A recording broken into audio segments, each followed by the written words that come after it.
Hi, welcome to my YouTube channel. අද මම කතා කරන්න යන්නේ ඔයා එයා වෙනුවෙන් කොයිතරම් වෙනස් වෙලා තියෙනවද කියන එක ගැන.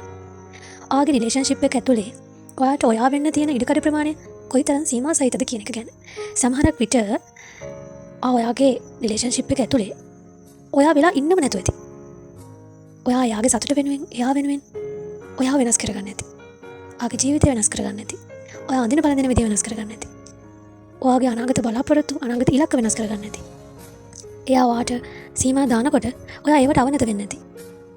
ඔයාට හිතුණද කවදම හරි දවසක එයා නැති වුණොත් ඔයාගේ ජීවිතේ මොනවා වෙයිද කියලා?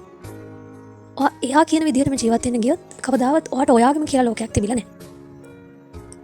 එදාට එයා නැති වුණ දවසට ඔයාට දැනෙයි ඔයා ජීවත් වෙලා තියෙන්නේ අනුන්ගේ ලෝකෙක හීන ගොඩාක්ම වගන කියලා. ඒ නිසා මම අද ඔයාට දෙන අවවාදය තමයි ඔයා රිලේෂන්ෂිප් එකකට යනවා නම් ඔයා ආදරය කරන්න යනවා නම් හොඳට මතක තියාගන්න ඕනේ ඔයාගේ ලෝකෙන් පිට ඔයාට යන්න බෑ. ඔයාගේ ජීවිතේට කවුරු ආවා ගියත් ඔයාට හීන තියෙනවා, ඔයාට ඉලක්ක තියෙනවා, ඔයාට ජීවිතේ ඇචීව් කරන්න දේවල් තියෙනවා. ඒ වගේම ඔයා කියලා කෙනෙක් ඉන්නවා. ඒ නිසා එයා ඔයාගේ පැත්තෙන් ඉන්න පාර්ට්නර් කෙනෙක් විතරයි කියන එක ඔයා අමතක කරන්න එපා.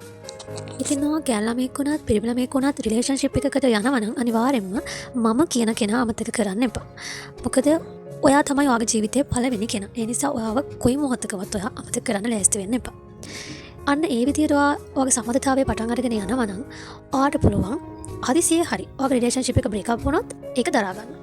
නමුත් එහෙම නැතුව යන ගමන ඇතුලේ ඒක බ්‍රේක් අප් වුණොත් එහෙම ඒක දරා ගන්න පුළුවන් ප්‍රමාණය හරිම අඩුයි. ඒක දරා ගන්න අමාරුයි. ඒ නිසා පුළුවන් තරම් තමන්ට මුල් තැන දෙන්න ඔයාගේ රිලේෂන්ෂිප් එක ඇතුලේ. ඒකෙන් මම කියන්නේ ආත්මාර්ථකාමී වෙන්න කියන එක නෙවෙයි. ඒකෙන් ඔයාට මම කියන්නේ ඔයා ඕනම මොහොතක ඕනම වෙලාවක ඕනම දෙයකට මුහුණ දෙන්න පුළුවන් ශක්තිමත් කෙනෙක් බවට පත් වෙන්නම ඕනේ. ඉතින් එහෙනම් මේ වගේ තවත් අසන වීඩියෝ එකක් අරගෙන මම ආපහු එන්නම්. එතකන් ඔයාලට සුබ දවසක්.